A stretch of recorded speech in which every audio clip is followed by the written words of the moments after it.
Imagine este cenário. Você acaba de testemunhar milagres impressionantes. O mar se abre diante dos seus olhos e a escravidão de séculos chega ao fim. Agora, em meio ao deserto, seu líder sobe ao monte para receber instruções de Deus. Mas os dias passam e a ansiedade cresce. O que você faria? O povo de Israel, naquele momento decisivo, fez uma escolha que mudaria sua história para sempre. Nesta história chocante, conheceremos um dos pecados mais graves da Bíblia, a criação do bezerro de ouro. Um momento de fraqueza que desencadeou a ira de Deus e a intercessão desesperada de Moisés. Fique conosco até o final para entender como essa narrativa antiga traz lições profundas para a nossa vida hoje. O contexto que leva à criação do bezerro de ouro começa no Monte Sinai, quando Moisés subiu para se encontrar com Deus e receber as tábuas da lei, que continham os 10 mandamentos. Este era um momento crucial na história de Israel. O povo tinha acabado de ser libertado do Egito após séculos de escravidão, e Deus estava prestes a formalizar uma aliança com eles. Contudo, o que deveria ter sido um tempo de celebração e preparação se transformou em um episódio de desespero e rebeldia. Enquanto Moisés estava no topo do monte, o povo, que havia permanecido acampado ao pé da montanha, começou a se inquietar. Dias se passaram e Moisés não voltava. Para eles, a ausência prolongada de seu líder foi interpretada como um sinal de abandono. Eles não sabiam se Moisés ainda estava vivo ou se ele os havia deixado à própria sorte. Essa incerteza foi o estopim para uma série de decisões desastrosas. Imersos em sua ansiedade, os israelitas se voltaram para Arão, o irmão de Moisés, que havia sido deixado como líder interino. Eles exigiram que ele tomasse uma atitude. Eles disseram: "Levanta-te, faze-nos deuses que vão adiante de nós, porque quanto a este Moisés, o homem que nos tirou da terra do Egito, não sabemos o que lhe aconteceu." Êxodo 32:1. Essa demanda revela a vulnerabilidade e a falta de fé do povo. Eles não apenas ignoraram os repetidos sinais de Deus, como também atribuíram a Moisés, e não a Deus, a responsabilidade por sua libertação do Egito. Arão, ao invés de exortar o povo à paciência e à confiança em Deus, cedeu à pressão. Ele pediu que todos os israelitas entregassem seus brincos de ouro para fundi-los e criar um ídolo. Com esse ouro, Arão moldou um bezerro, uma figura que remetia às práticas religiosas pagãs do Egito e de outras culturas da região.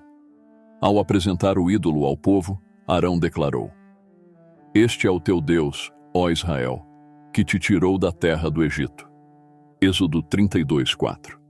Com essas palavras, o povo passou a adorar o bezerro de ouro, como se ele fosse o próprio Deus que os havia libertado da escravidão. O pecado cometido aqui é duplo: idolatria e perverter a verdade, atribuindo ao ídolo a obra de libertação que Deus havia realizado por meio de seus poderosos atos. Deus, então, revelou seu plano a Moisés. Ele destruiria o povo de Israel e começaria de novo, criando uma nova nação a partir da linhagem de Moisés.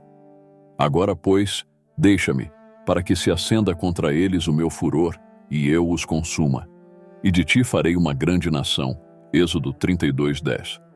Esta proposta divina era um teste para Moisés, tanto de sua liderança quanto de sua compaixão.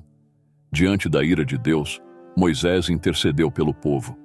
Ele apelou à misericórdia divina, lembrando Deus das promessas feitas a Abraão, Isaque e Jacó. Moisés argumentou que, se Deus destruísse o povo de Israel, os egípcios e outras nações veriam isso como uma prova de que Deus não era capaz de cumprir suas promessas. "Por que hão de falar os egípcios, dizendo: com mal intentou tirá-los para matá-los nos montes e para consumi-los da face da terra?" Êxodo 32:12. Moisés não pediu apenas misericórdia por amor ao povo, mas também pela honra do nome de Deus. Ele sabia que a destruição de Israel comprometeria o testemunho de Deus entre as nações. Ao ouvir a intercessão de Moisés, a Bíblia nos diz que o Senhor arrependeu-se do mal que dissera que havia de fazer ao seu povo. Êxodo 32:14.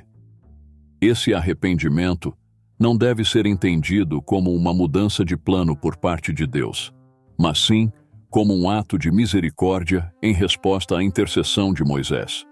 Moisés desceu do monte com as tábuas da lei em suas mãos, mas ao se aproximar do acampamento e ver o povo adorando o bezerro, sua raiva explodiu. Ele viu com seus próprios olhos a extensão da rebelião e idolatria. Em um ato simbólico e cheio de significado, Moisés quebrou as tábuas de pedra. Esse gesto representava a quebra da aliança que o povo havia feito com Deus. Eles haviam violado o pacto antes mesmo de recebê-lo formalmente. Moisés, então, tomou o bezerro de ouro e o destruiu. Ele queimou o ídolo e o moeu até virar pó. Para mostrar o completo desrespeito pelo ídolo e suas implicações, Moisés misturou o pó com água e forçou o povo a beber daquela mistura.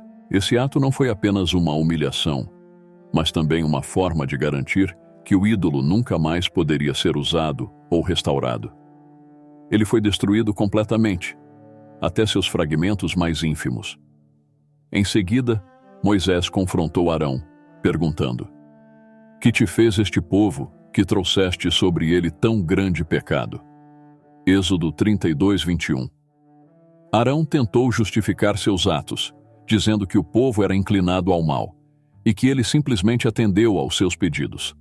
Sua resposta foi evasiva e, em vez de admitir sua culpa, ele alegou que o bezerro saiu espontaneamente do fogo. Êxodo 32:24. Como se ele não tivesse participado ativamente do processo. Entretanto, Moisés sabia que algo mais precisava ser feito. O pecado do povo não podia ser ignorado, e a justiça de Deus exigia uma resposta. Moisés convocou os levitas, a tribo a qual ele pertencia, e ordenou que eles passassem pelo acampamento com espadas, matando aqueles que haviam liderado a rebelião. Cerca de 3.000 homens foram mortos naquele dia. Um lembrete severo da seriedade do pecado da idolatria. Depois dessa punição inicial, Moisés voltou a subir ao monte para buscar o perdão de Deus para o restante do povo. Ele reconheceu a gravidade do pecado cometido e ofereceu-se como sacrifício, dizendo: "Agora, pois, perdoa o seu pecado, senão, risca-me, peço-te, do teu livro que tens escrito." Êxodo 32:32. Moisés estava disposto a ser eliminado da vida eterna, se isso significasse a salvação de Israel. No entanto, Deus respondeu que cada um é responsável por seu próprio pecado. "Aquele que pecar contra mim, a este riscarei do meu livro." Êxodo 32:33. Deus reconheceu a intercessão de Moisés, mas deixou claro que ele não iria perdoar incondicionalmente todos os que haviam participado do pecado. Cada pessoa que cometeu o erro seria responsável por suas ações e enfrentaria as consequências diretas de sua desobediência. Deus então instruiu Moisés a continuar liderando o povo em direção à terra prometida, mas com uma advertência severa. "Vai, pois, agora, leva este povo para onde te tenho dito. Eis que o meu anjo irá adiante de ti. Todavia, no dia da minha visitação, visitarei sobre eles o seu pecado." Êxodo 32:34. Isso significava que, embora Deus não destruísse imediatamente todo o povo, haveria uma punição futura para aqueles que haviam se rebelado. Como resultado, Deus enviou uma praga sobre os israelitas. Uma punição direta para lembrar a todos da gravidade do pecado cometido. A Bíblia não especifica os detalhes dessa praga, mas sua presença serviu como uma advertência contínua para o povo de Israel sobre as consequências de sua idolatria e desobediência. O povo agora tinha uma nova percepção de que o relacionamento com Deus exigia fidelidade e obediência incondicional. Esse episódio finaliza com uma reflexão profunda sobre o papel da intercessão de Moisés. Ele não apenas agiu como mediador entre Deus e o povo, mas também como um símbolo de liderança e responsabilidade. Moisés, em sua disposição de sacrificar-se pelo povo, aponta para a natureza da liderança espiritual, onde o verdadeiro líder está disposto a dar sua própria vida pelo bem de seu povo. Mais tarde, essa figura de mediador seria cumprida de forma perfeita na pessoa de Jesus Cristo, que entregaria sua própria vida para redimir os pecados de toda a humanidade.